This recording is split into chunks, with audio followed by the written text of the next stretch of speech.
So, the Vice President Luis de Guindos and myself are now very pleased to welcome you to our press conference.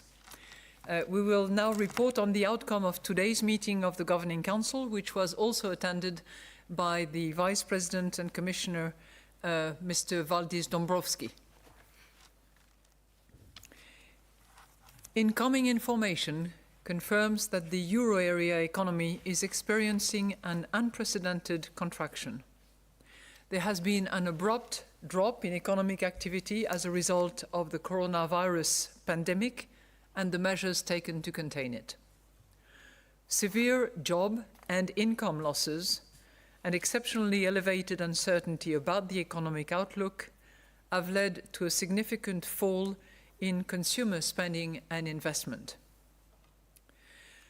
While survey data and real-time indicators for economic activity have shown some signs of a bottoming out alongside the gradual easing of the containment measures, the improvement has so far been tepid compared with the speed at which the indicators plummeted in the preceding months. The June Eurosystem staff macroeconomic projections see growth declining at an unprecedented pace in the second quarter of this year, before rebounding again in the second half, crucially helped by the sizable support from fiscal and monetary policy. Nonetheless, the projections entail a substantial downward revision to both the level of economic activity and the inflation outlook over the whole projection horizon, though the baseline is surrounded by an exceptional degree of uncertainty. While headline inflation is suppressed by lower energy prices, price pressures are expected to remain subdued on account of a sharp decline in real GDP and the associated significant increase in economic slack. In line with its mandate, the Governing Council is determined to ensure the necessary degree of monetary accommodation and a smooth transmission of monetary policy across sectors and countries. Accordingly, we decided on a set of monetary policy measures to support the economy during its gradual reopening and to safeguard medium-term price stability. First, the Governing Council decided to increase the envelope for the Pandemic Emergency Purchase Programme, also known as PEP, by 600 billion euros to a total of 1,350 billion euros. In response to the pandemic-related downward revision to inflation over the projection horizon, the PEP expansion will further ease the general monetary policy stance, supporting funding conditions in the real economy, especially for businesses and households. The purchases will continue to be conducted in a flexible manner over time, over asset classes, and among jurisdictions. This allows us to effectively stave off risks to the smooth transmission of monetary policy. Second, we decided to extend the horizon for net purchases under the PEP to at least the end of June 2021. In any case, we will conduct net asset purchases under the PEP until the Governing Council judges that the coronavirus crisis phase is over. Third, the Governing Council decided to reinvest the maturing principal payments from securities purchased under the PEP until at least the end of 2022. In any case, the future roll-off of the PEP portfolio will be managed to avoid interference with the appropriate monetary policy stance. Fourth, net purchases under our asset purchase programme will continue at a monthly pace of 20 billion euros, together with the purchases under the additional 120 billion temporary envelope until the end of this year. We continue to expect monthly net asset purchases under the asset purchase programme to run for as long as necessary to reinforce the accommodative impact of our policy rates and to end shortly before we start raising the key ECB interest rates. Fifth, we intend to continue reinvesting in full the principal payments from maturing securities purchased under the APP for an extended period of time past the date when we start raising the key ECB interest rates, and in any case, for as long as necessary to maintain favourable liquidity conditions and an ample degree of monetary accommodations. Sixth, we decided to keep the key ECB interest rates unchanged. We expect them to remain at their present or lower levels until we have seen the inflation outlook robustly converge to a level sufficiently close to but below 2% within our projection horizon, and such convergence has been consistently reflected in underlying inflation dynamics. Together with the substantial monetary policy stimulus already in place, today's decisions will support liquidity and funding conditions in the economy, help to sustain the flow of credit to households and firms, and contribute to maintaining favourable financing conditions for all sectors and jurisdictions in order to underpin the recovery of the economy from the coronavirus fallout. At the same time, in the current rapidly evolving economic environment, the Governing Council remains fully committed to doing everything necessary within its mandate to support all citizens of the euro area through this extremely challenging time. This applies first and foremost to our role in ensuring that our monetary policy is transmitted to all parts of the economy and to all jurisdictions in the pursuit of our price stability mandate. The Governing Council, therefore, continues to stand ready to adjust all of its instruments as appropriate to ensure that inflation moves towards its aim in a sustained manner, in line with its commitment to symmetry. Let me now explain our assessment in greater detail, starting with the economic analysis. The latest economic indicators and survey results confirm a sharp contraction of the euro area economy and rapidly deteriorating labour market conditions.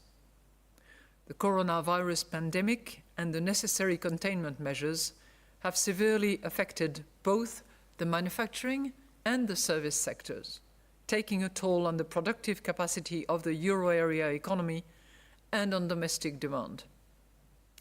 In the first quarter of 2020, when containment measures were only in place from mid-March in most countries, euro area GDP decreased by 3.8% quarter on quarter. Information from surveys, high-frequency indicators, and incoming hard data all point to a further significant contraction of real GDP in the second quarter. Most recent indicators suggest some bottoming out of the downturn in May as part of the economy gradually reopens. Accordingly, euro area activity is expected to rebound in the third quarter as the containment measures are eased further. supported by favorable financing conditions, an expansionary fiscal stance, and a resumption in global activity, although the overall speed and scale of the rebound remains highly uncertain. This assessment is also broadly reflected in the June 2020 Eurosystem staff macroeconomic projections for the euro area. In the baseline scenario of the projections, annual real GDP is expected to fall by 8.7% in 2020 and to rebound by 2021 to 5.2% and by 3.3% in 2022. Compared with the March 2020 ECB staff macroeconomic projections, the outlook for real GDP growth has been revised substantially downwards by 9.5% points in 2020 and has been revised upwards by 3.9 percentage points in 2021 and 1.9 percentage points in 2022. Given the exceptional uncertainty currently surrounding the outlook, the projections also include two alternative scenarios, which we will publish on our website following this press conference. In general, the extent of the contraction and the recovery will depend crucially on the duration and the effectiveness of the containment measures, the success of policies to mitigate the adverse impact on incomes and employment, and the extent to which supply capacity and domestic demand are permanently affected. Overall, the Governing Council sees the balance of risks around the baseline projection to the downside. According to Eurostat's flash estimate, euro area annual HICP inflation decreased to 0.1 in May, down from 0.3 in April, mainly on account of lower energy price inflation. On the basis of current and futures prices for oil, headline inflation is likely to decline somewhat further over the coming months and to remain subdued until the end of the year. Over the medium term, weaker demand will put downward pressure on inflation, which will be only partially offset by upward pressures related to supply constraints. Market-based indicators of longer-term inflation expectations have remained at depressed levels. While survey-based indicators of inflation expectations have declined over the short and medium term, longer-term expectations have been less affected. This assessment is also reflected in the June 2020 Eurosystem staff macroeconomic projections for the euro area, which foresee annual HICP inflation in the baseline scenario at 0.3% in 2020, 0.8% in 2021, and 1.3% in 2022.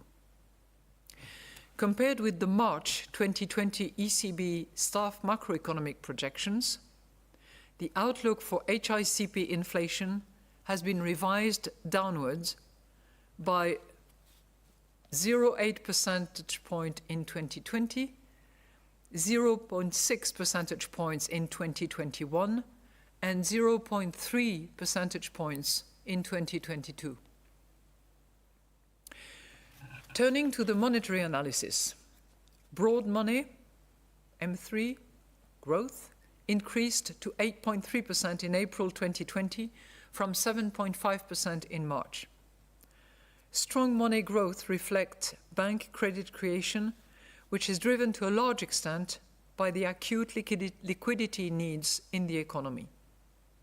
Moreover, high economic uncertainty is triggering a shift towards money holdings for precautionary reasons. In this environment, the narrow monetary aggregate M1, encompassing the most liquid forms of money, continues to be the main contributor to broad money growth. Developments in loans to the private sector continued to be shaped by the impact of the coronavirus on economic activity. The annual growth rate of loans to non-financial corporations rose further to 6.6% in April 2020, up from 5.5% in March, reflecting firms' need to finance their ongoing expenditures and working capital in the context of rapidly declining revenues. At the same time, the annual growth rate of loans to households decreased to 3% in April from 3.4% in March, amid consumption constraints due to the containment measures, declining confidence, and a deterioration of labour markets. Our policy measures, in particular the very favourable terms for our targeted long-term refinancing operations, should encourage banks to extend loans to all private sector entities. Together with the measures adopted by national governments and European institutions, they support ongoing access to financing, including for those most affected by the ramifications of the coronavirus pandemic.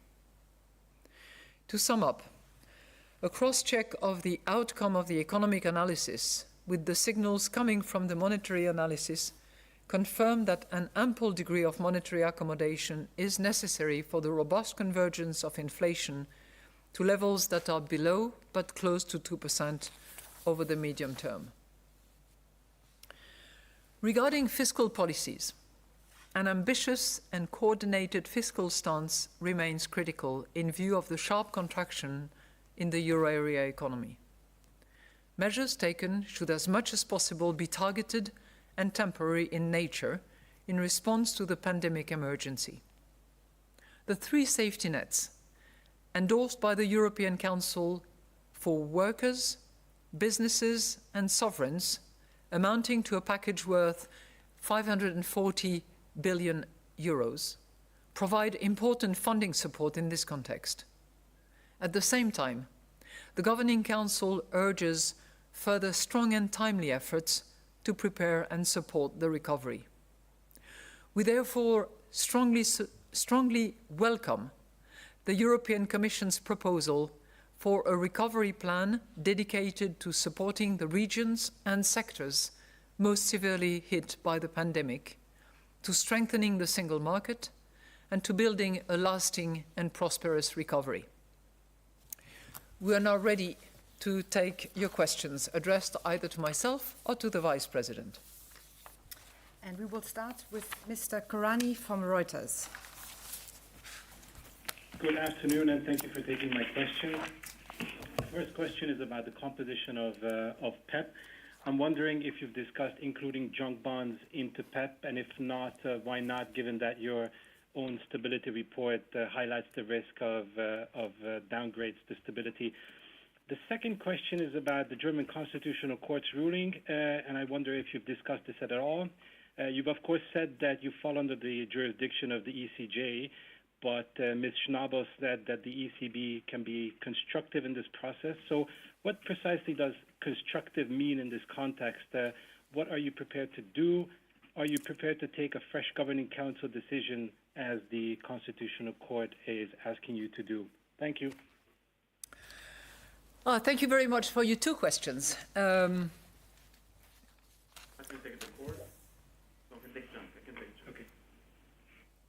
On your first questions, which has to do with whether or not we include junk bonds, as you call them, in our purchase policies.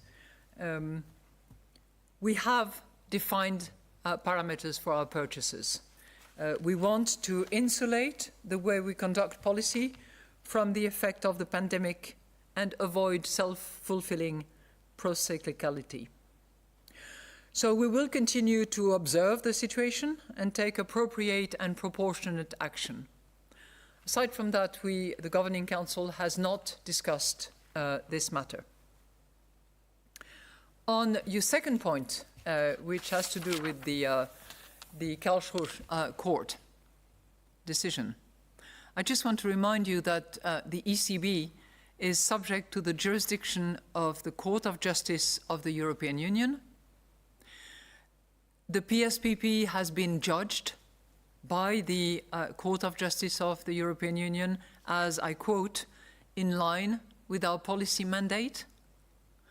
We have indeed taken note of the judgment, which is directed at the German government and at the German parliament, and we are confident that a good solution will be found.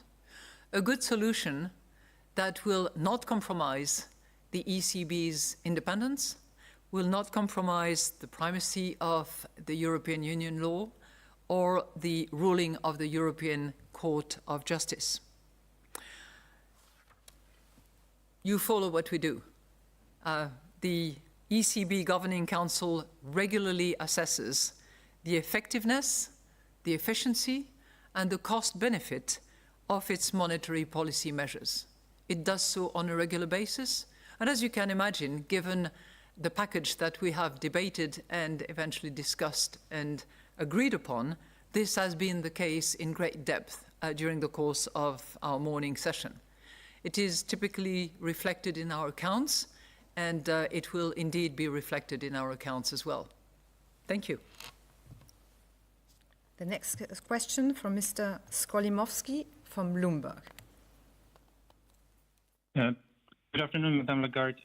My first question is about, can you hear me? I said good afternoon. Hello? Yes. Oh, good afternoon. Hello. Yes, so my first question, some of the reports before the meeting suggested that not all of the members of the Governing Council were ready to support an increase in PEP today. Can you give us a sense of how wide was the support for the measures you adopted? And my second question is about your strategy for reinvestment under PEP that you announced today. You say they will continue at least until the end of 2020. So essentially, if everything goes on according to the plan, the roll-off of those purchases could start at the beginning of 2023. Meanwhile, the guidance for PSPP program says reinvestments will continue past the date of the first rate hike increase. So there is a discrepancy between these two programs when it comes to the guidance for reinvestment. Does that imply that the roll-off from PEP could actually start before the first rate hike? Thank you. Well, you know, your question helps me reframing a little bit for you the cost benefit, and I was tempted to say the benefit cost because there are a lot more benefits than cost of our PEP. First of all, I would observe that the PEP has already demonstrated that it is a very successful program. It has prevented, when we used it, actually very shortly after we announced it on the 18th of March, it has prevented the downward spirals in financial markets and reduced any tail risks at the time, without which we would have been in a seriously different situation in terms of both growth and inflation outlook.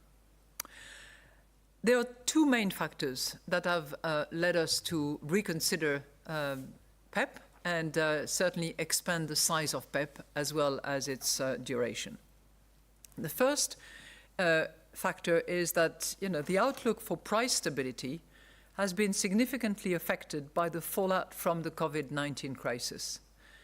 As I mentioned earlier on, we had to revise our inflation outlook, and if you look at the medium-term horizon of our projection, which is 2022, we're now talking about 1.3 as opposed to 1.6, which was the horizon that we had back in March prior to the COVID-19.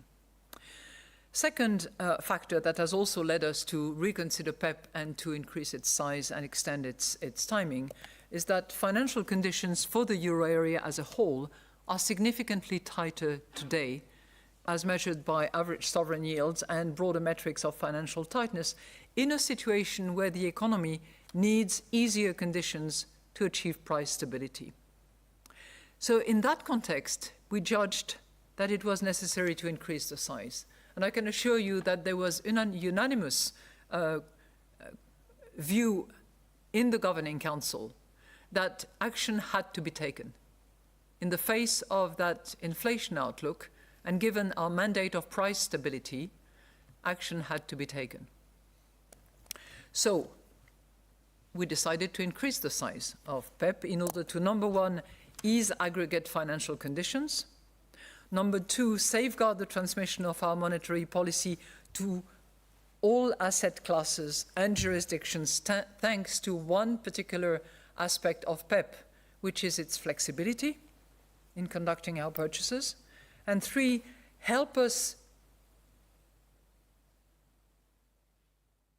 back to what I would call the pre-COVID inflation path. So that justified fully the expansion of PEP by the amount that I have mentioned, which is 600 billion euros. Why did we extend the horizon to June of 2021?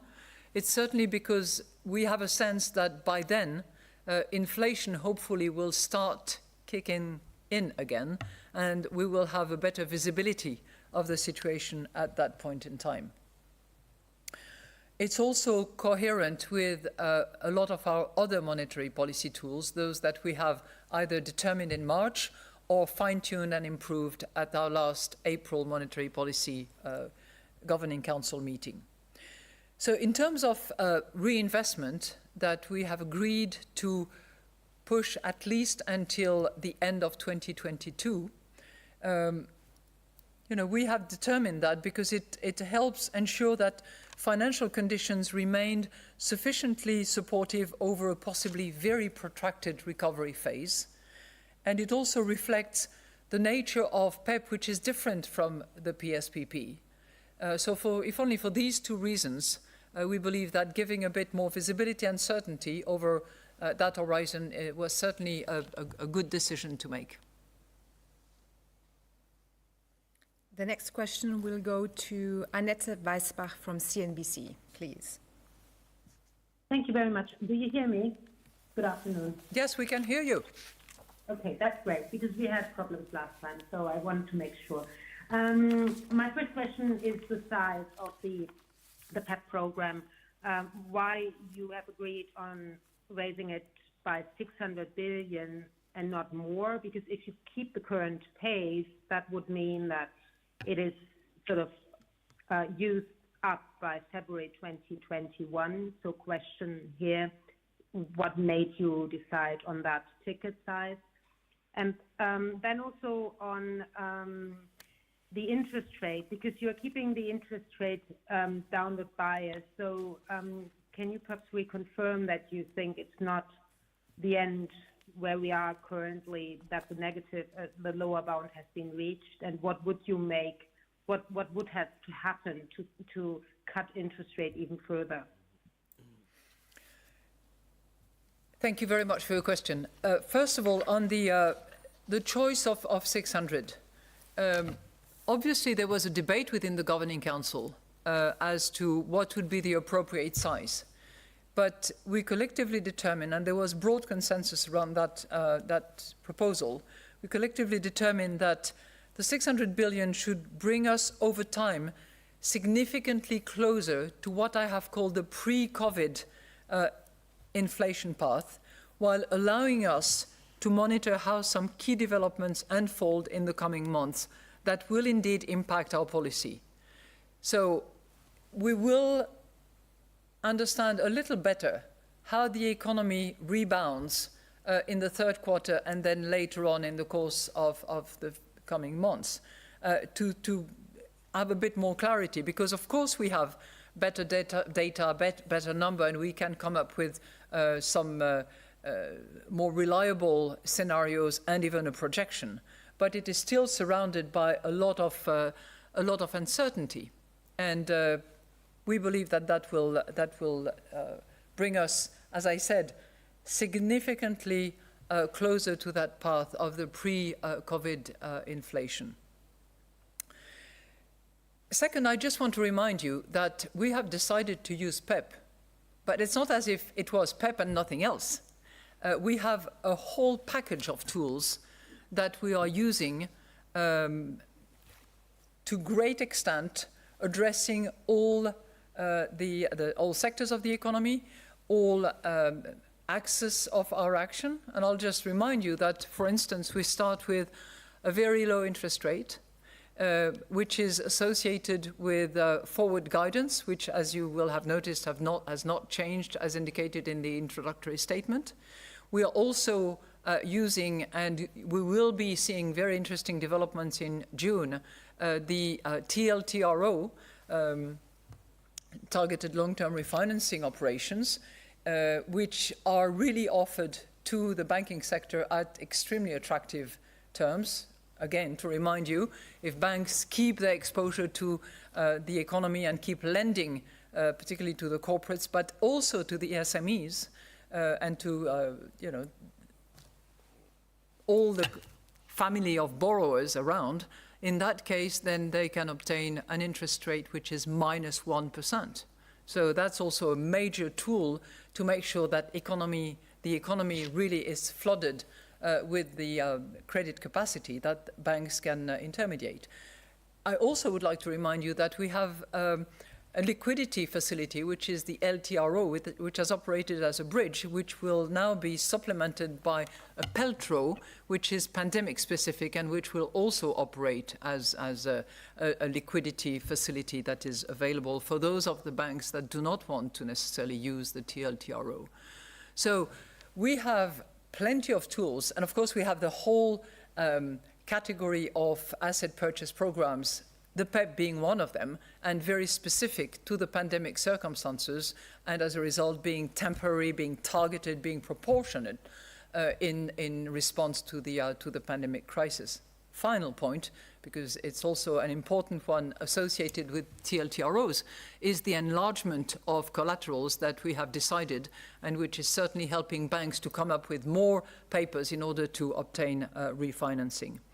So, in terms of PEP as the best possible instrument at the moment, one item in the package of tools that we use, and the size of which we believe as a governing council in broad agreement is perfectly appropriate and adequate in order to respond to the needs, I think has determined us to act in that direction. I think you had an additional question on DFR. And clearly, we also, as a governing council, decided that under current circumstances, clearly the PEP was the best instrument to use, both in terms of monetary stance, but also in terms of monetary policy transmission. The next question for Mr. Arnold from the Financial Times. Hello, can you hear me? Yes. Hello? Yes. Can you hear me? Yes, yeah, we can great. hear you. Hi, Christine. Okay, first question I'd like to ask is just a follow-up on the reaction to the Bundesverfassungsgericht, the German Constitutional Court. Was that discussed by the Governing Council, and did you make a decision on how to respond to the Germany's highest court? And secondly, can you talk about your fears of deflation and why deflation could be such a negative condition for the Eurozone economy to enter? Thank you. Thank you very much. In relation to the Karlsruhe Constitutional Court decision, the ECB, as you know, is subject to the jurisdiction of the European Court of Justice, the Court of Justice of the European Union. Our PSPP, which was the subject of the Karlsruhe Constitutional Court ruling, has been judged by the Court of Justice of the European Union, has been judged as in line with our policy mandate. So we have, all of us, have taken note of the judgment passed by the Karlsruhe Constitutional Court, which is directed at two parties, the German government and the German parliament. And we are confident that a good solution will be found, which, as I said already, will in no way compromise the independence of the ECB, the primacy of European Union law, and the decision by the European Court of Justice. What we have done at the Governing Council meeting, and that we do regularly whenever important decisions are made in terms of monetary policy, is debate and assess the effectiveness, the efficiency, and the cost-benefit of one measure or the other, and the package of measures together.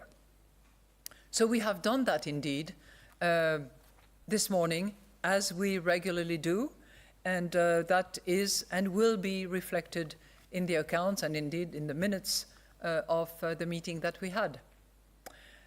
Your second question had to do with deflation. Now, we are focused on the mandate that we have to deliver on, and our mandate is price stability, as defined since 2003, as you know, by reference to inflation, close to but below 2%. So our inflation outlook is a very important determinant of the decisions that we make. We have a single mandate, we have a yardstick that measures it, and until such time when we resume and complete our strategy review, this will remain so. Hence, when we see an inflation outlook at the end of our projection period in 2022 at 1.3, we make the determination that measures are needed, action is necessary, and we do so by using the entire package and selecting in the toolbox that we have the instrument that will be most flexible and most potent in order to help us return to the pre-COVID inflation path that we had known back in March. That's what we do. The next question from Ms. Bufacchi from Il Sole 24 Ore. Hello. Hello. Thank you very much. Hello. Thank you for the opportunity. I have two questions. One, the first question is on PEP. President Lagarde, you said in the last press conference that the ECB would have given us really good and solid information on the purchases with granularity, and we had them. And we could see with a bit of a surprise that the German government bonds purchases were slightly higher than the capital key benchmark. And German govies have safe haven status and enjoy very low sub-zero yields. And so can you explain why the ECB saw the need to stick to the German capital key in the PEP? And the reasoning behind it. My second question is on European bank fragmentation. As you said also today, how important it is for banks to lend and to keep the flow of credit open. And there are many instruments, you remember, TLTRO and bridge LTRO. But for the banks, it's not all for the same to deliver on this. And state guarantees differ, sovereign credit risk differ, and some banks are going to have more problems than others to deliver on lending. What can the ECB do? Could you buy senior bank bonds, for example? And if not, could you lend directly to SMEs? Thank you. Well, thank you very much to your questions. Let me just remind you what I would call the dual key of PEP is. It's on the one hand, it has a monetary policy stance about it, but on the other hand, as you know, because that was the one that certainly predominated in the early phase of the crisis, it is critically important because of its flexibility in order to transmit monetary policy, in order to reduce market stress, in order to avoid fragmentations. But it clearly has those two missions. So the PEP, as I said also earlier on, is temporary, is targeted, and it's really intended to deal with the pandemic shock. It's in response to that shock that it was put together. And in order,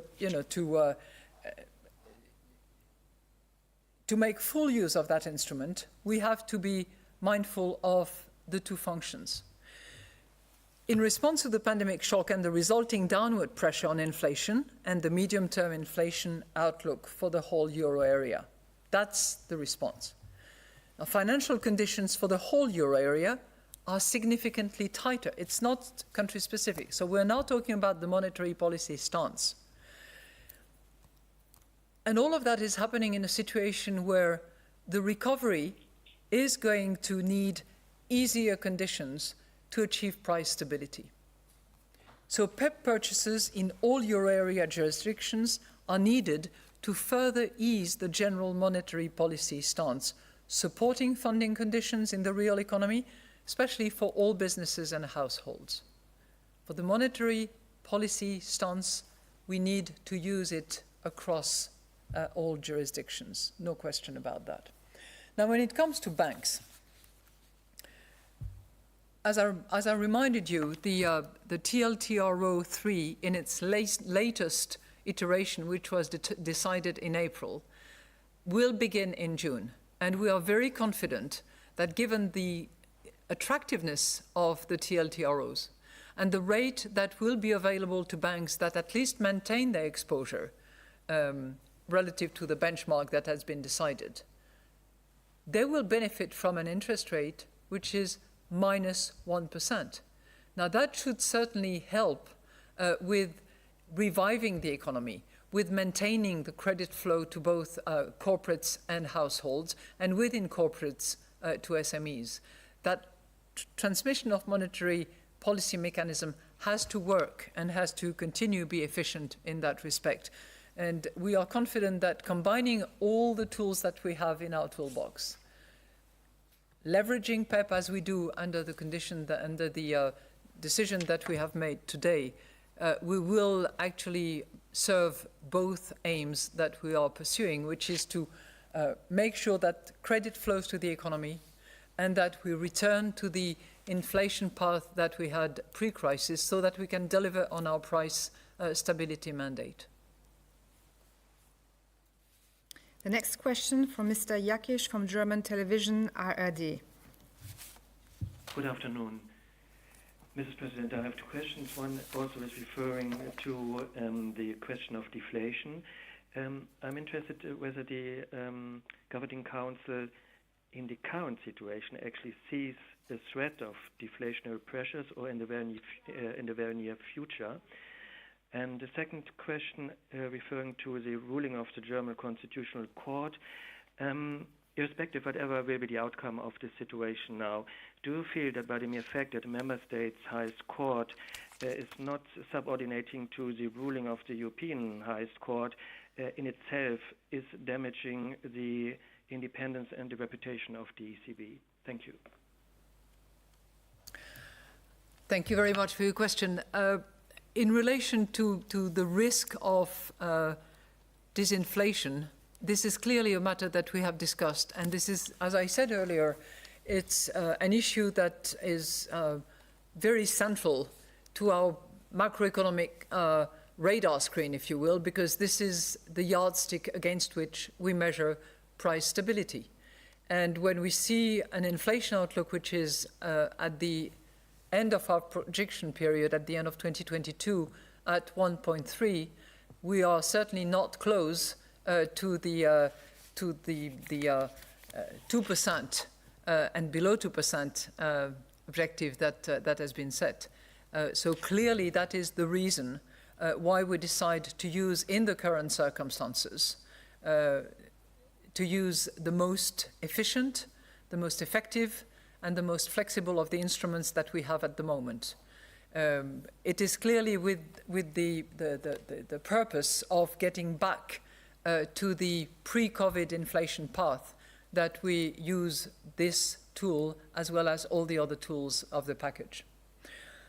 Concerning the German Constitutional Court ruling that was issued on May the 5th, again,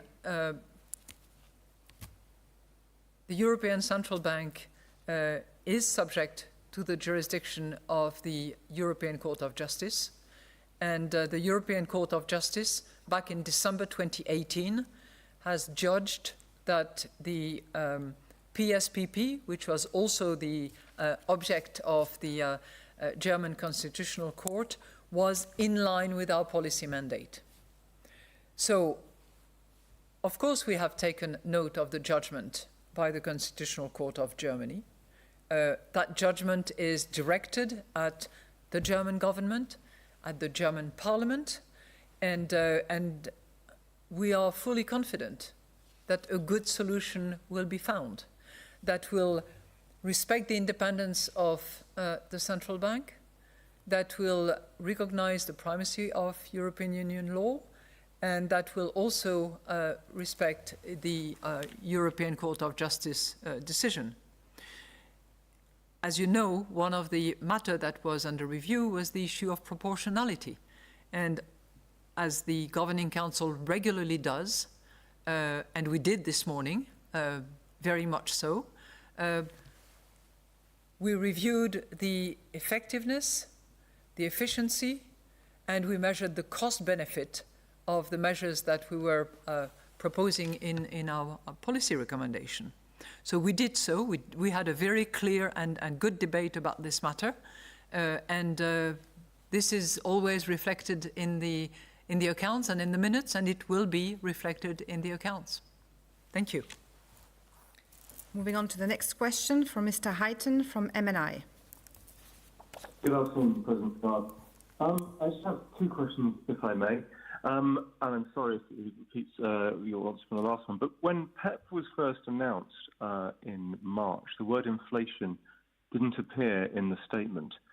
I just wonder whether its inclusion today was in part intended to provide the explicit rationale that the ECB's inflation target is served by such an increase that the German Constitutional Court has said it requires for PSPP. And then my second question was, are you hopeful that the full size and flexibility of the PPP won't be needed? What did he say? Okay, Could you repeat your second question? Yeah, the second question was not clear at all. Yeah, we couldn't hear it. So, are you hopeful that the full size and flexibility of PPP won't be needed? Oh, okay.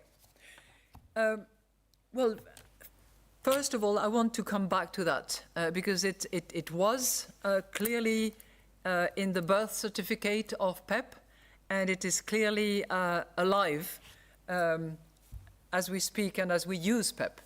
It has this dual key. First of all, it has a backstop function, if you will. It's intended and it has demonstrated its capacity to deal with short-term market stress. It has the capacity to address the risk of market fragmentation. And it is, of course, an instrument intended to improve the transmission of monetary policy. So that's key number one. Key number two is the stance function. And if you look carefully at documents, as I'm sure you do, you will note that there is a reference to the determination to address outlook related or resulting, I can't remember the exact words, from the pandemic situation. So what we mean by addressing the outlook is clearly from central bank point of view, it's clearly the inflation. So the two keys are active, were embedded in the first place, as I said, in the birth certificate of the PEP. It is both about stance and it is about transmission.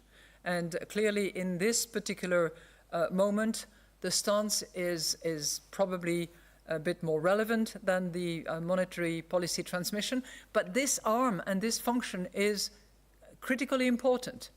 And it is certainly one of the key attributes of PEP to be able to use these functions with flexibility. So that was your second point. And I just want to come back to this issue of flexibility because we have said very clearly that flexibility came in a three-pronged approach. One, across time, 2 across market segments, and 3 across jurisdictions. So the flexibility that we've used across time is pretty obvious, because we have massively front-loaded our purchases to respond to the volatility, to the lack of liquidity. If you go back to March 26, which is when PEP began purchasing, which, by the way, is a remarkable short period. It was decided on the 18th in the evening, and it was first to market on the 26th of March. Pretty good. So we front-loaded purchases because at the time, if you remember, end of March, beginning of April, there was significant volatility, lack of liquidity in many market segments, and we had to step in very massively. And that had an impact. It's measurable and it is strong. So that's the first aspect of flexibility. The second flexibility was across market segments. If you look carefully at what we did with PEP is, you know, the crisis highlighted an unprecedented need of short-term liquidity by firms as the lockdown measures were beginning to dry income streams. So at the time, if you remember, issuance by corporates was virtually nil. Now we have record issuance to date. And what have we done? From the total purchases that we've made, we have included a significant amount of corporate bonds. I don't have the exact number with me, but it's north of 30 billion euros. I could double check for you if you want, but I'm sure you will be able to do that as well. So we did that, and we also decided to shift a large share of our purchases to commercial paper. And we are seeing evidence of the success of the measures, because commercial paper rates have started to stabilize and issuance of longer tenors is rising as well. And that's only 2 aspects of flexibility. The third aspect of flexibility is across jurisdictions. As you know, ECB capital key guides the benchmark for our purchases of public sector securities. We assessed that there was a strong and urgent need to purchase with deviation from the benchmark guidance, as we faced and still continue to face risks of fragmentation that threaten the smooth transmission of our monetary policy across the entire euro area. So we have used, and we will continue to use, the PEP to counter such risks of fragmentation. And I would like to reassure you that the guiding principle of flexibility will be maintained throughout the lifetime of the PEP. Thank you. Moving on to Mr. Albert from Le Monde.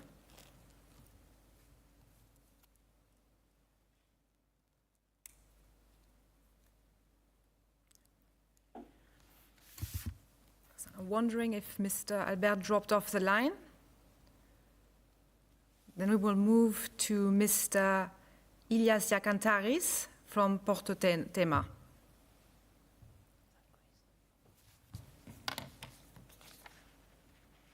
Everybody has dropped out now.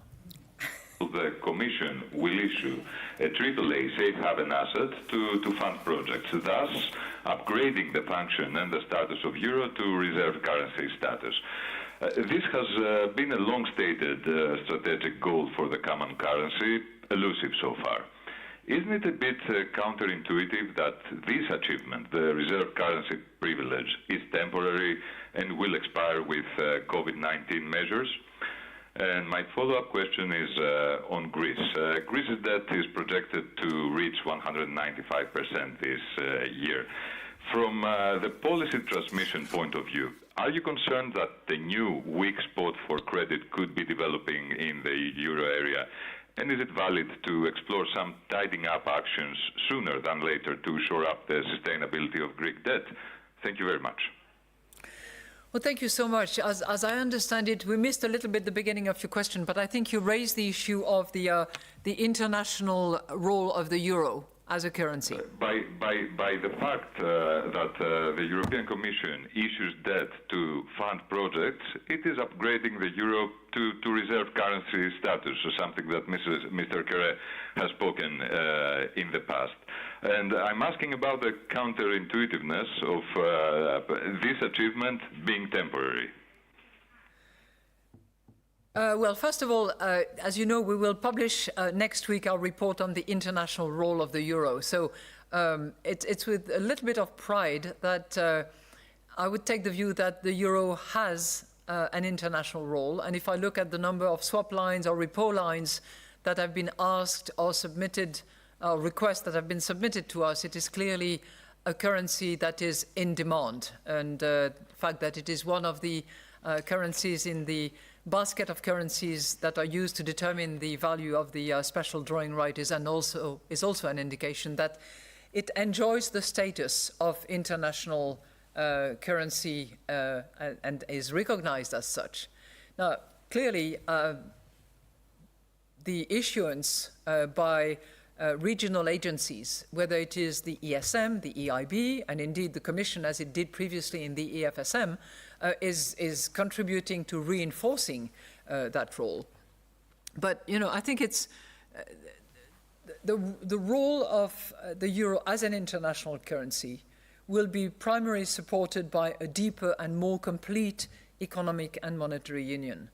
And we will have, and I hope that we will, go deeper and further in terms of capital market union, in terms of completion of the banking union.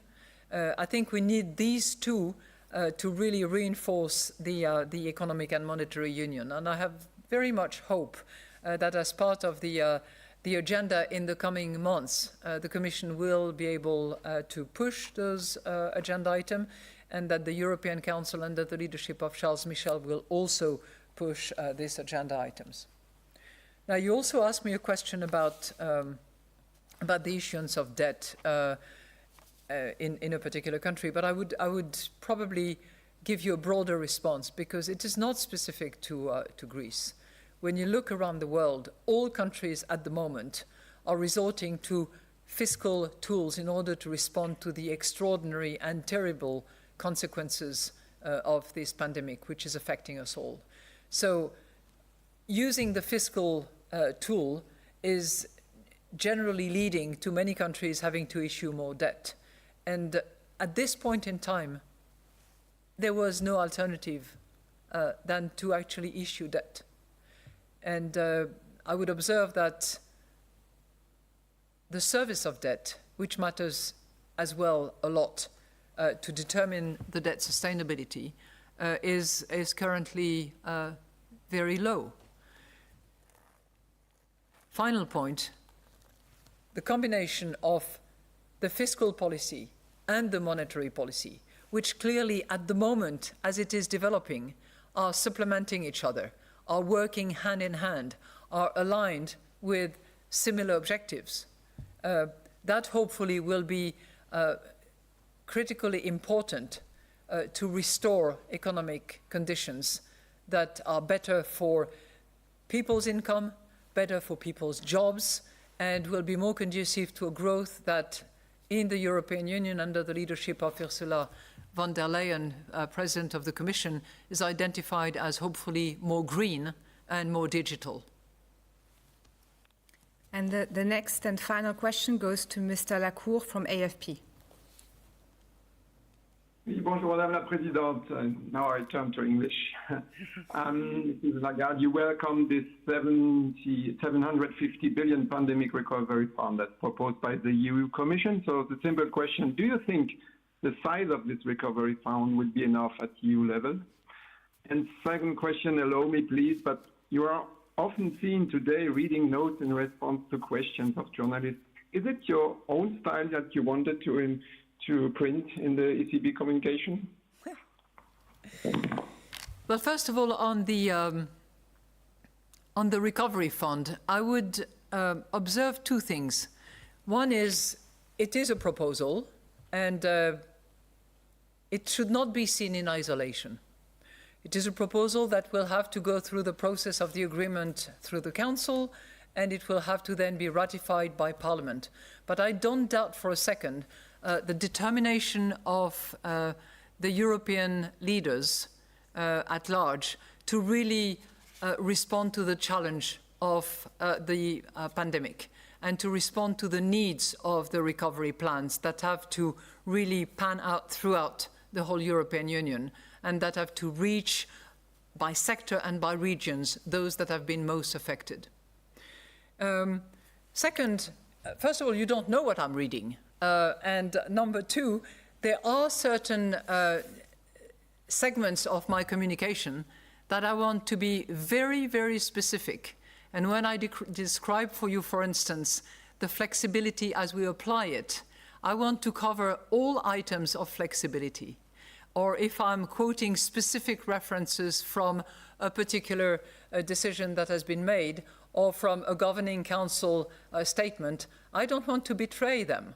So now and again, I hope you don't mind not seeing my eyes too clearly. In any case, you don't miss much, I can assure you.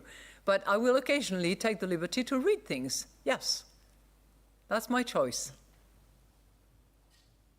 And with that, we close today's press conference. Thank you very much, and see you in a few weeks. Bye-bye. 6 weeks, huh?